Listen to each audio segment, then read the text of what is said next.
Bore da cyfeillion. Good morning, my friends. This is Lawrence Huxham here.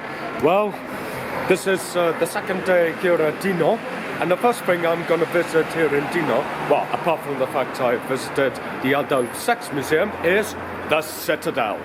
And I'll show you what it's about. Up here, yes, this granite building right on top of the rock is the Citadel. And this is where we're going today, because apparently it has a very rich military history in the heart of Belgium, well, mainly in the heart of Walonia, and so this is where we're here for, and so, let's go!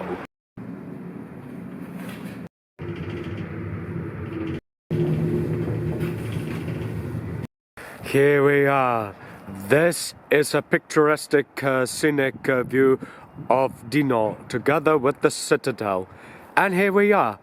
You see that there's this entrance guarded by two mortars, 18th century mortars and early 19th century mortars.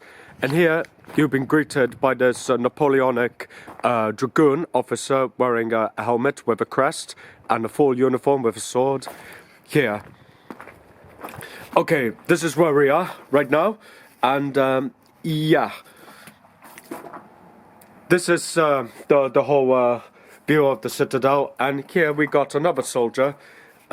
It could be a Dutch soldier, and so yes. So here we are at the Citadel right now. Wow, first thing we're gonna see, we're about to find out. There's this whole history behind the Citadel of Dinant, is that I think I would have presumed that it might have been built by the Dutch. Well, it was used by the Dutch during the time after the Napoleonic Wars, when Wellington gave the Prince of Orange, or the Netherlands, all of Belgium and a bit of Luxembourg as well. And so it lasted 15 years for the country of the United Kingdom of the Netherlands.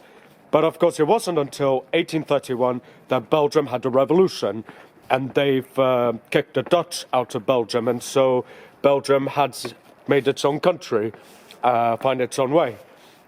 And then in later years of the 19th century, it has been updated and upgraded to a full fortification, which then led up to the beginning of World War I in 1914.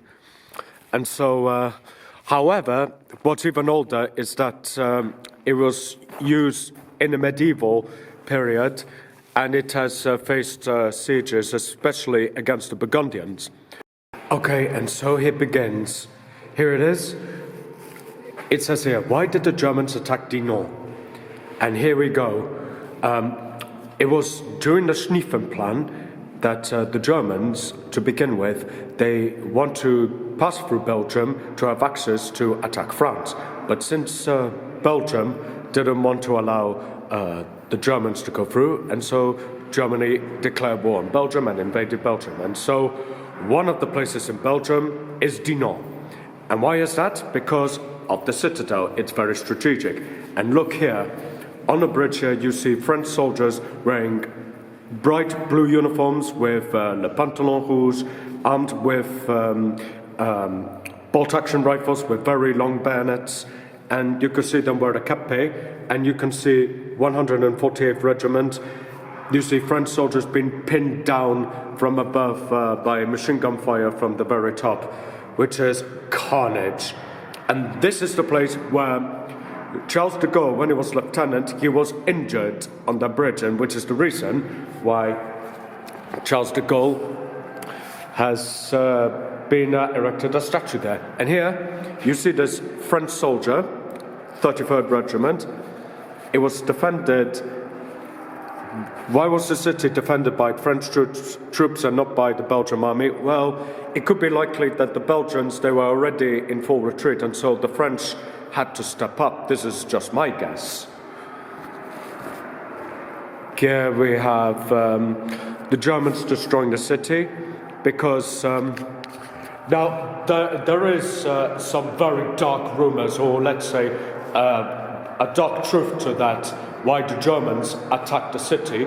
Well, since the beginning since the beginning of World War One, a lot of the young German soldiers whose fathers have experienced the Franco-Prussian War, they had a very hard time being pinned down by the Frontières, who were the unprofessional militia on the French army, that they were crack shooters pinning down the Prussian soldiers, and so they killed civilians.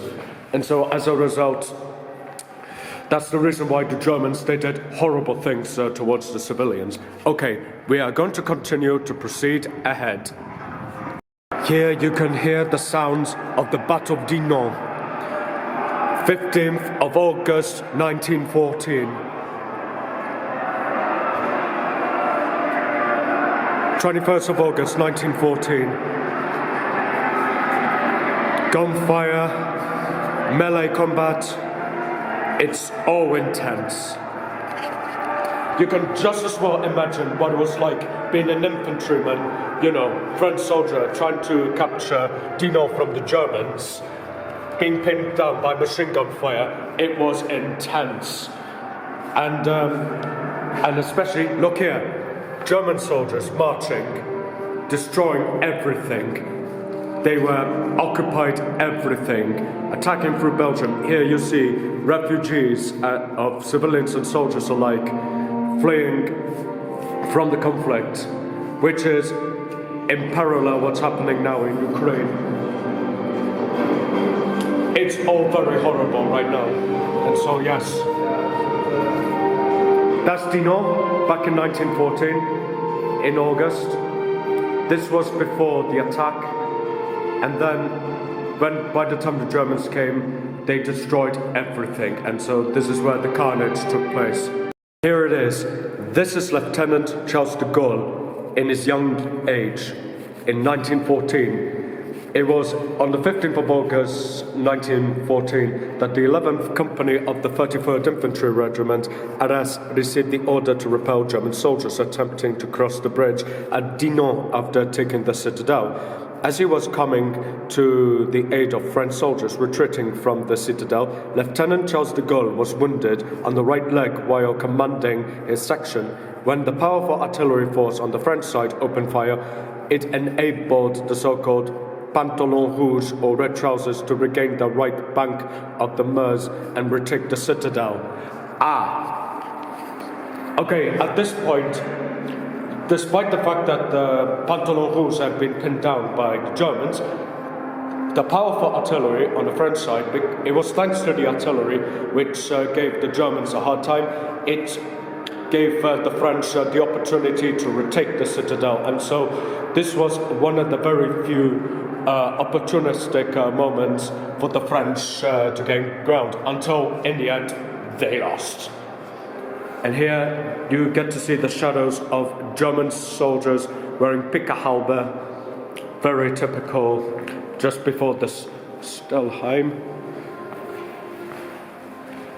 And here you could see the view of Dinant. Oof, you can even see the names, civilians, men, women and children. 674 civilians were killed in Dinant by German troops. Yeah, it was horrible. It was a carnage. Stuff like this was really bad. I mean, what the Germans did to the civilians, all because of the fear of being pinned down by the Frontières, like from the Franco-Prussian War. It was the same what the Russians were doing to the Ukrainians with the war in Ukraine. It was the same thing which really happened, and you can just as well see the parallel. It was carnage. Mad. And here you see the lantern. Here you get to see French soldiers attacking. Here you get to see the French soldier wearing a bright blue jacket, pantalon rouge and le keppe, as opposed to the German who's wearing dark grey, Pickerhaube with a Prussian eagle on it, because it resembles the German unity done by the Prussians. And now, what we're about to do, we're about to enter into this dark area, the dark side of the conflict. And this, where it gets very nasty indeed. So brace yourselves.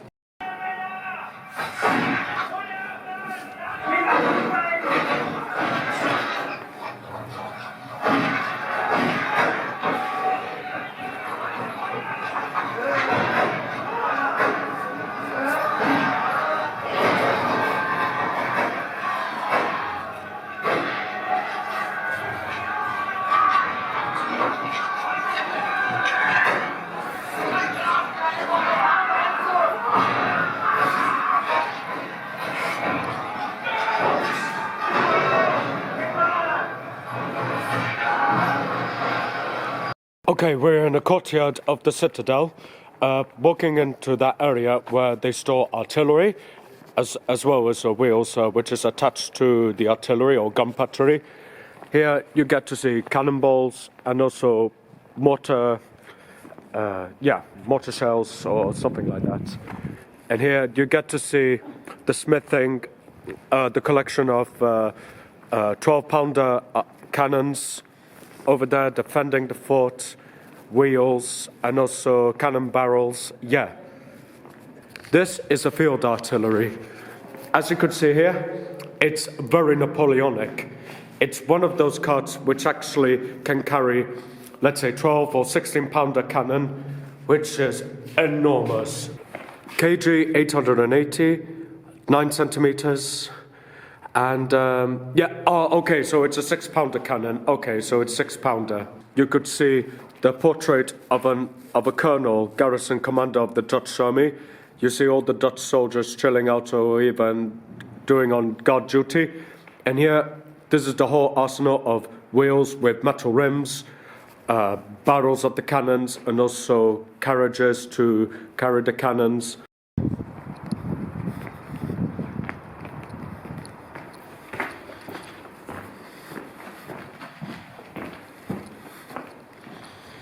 Anti-aircraft gun, World War II, or even before. It's the forgery, as I said before, number 6. Forging up the wheels. Yep. Here we go. This is the cooking area, part of the barracks. And here, they even killed the boar to make meat out of it. You get some fruit and vegetables and also pork and meat.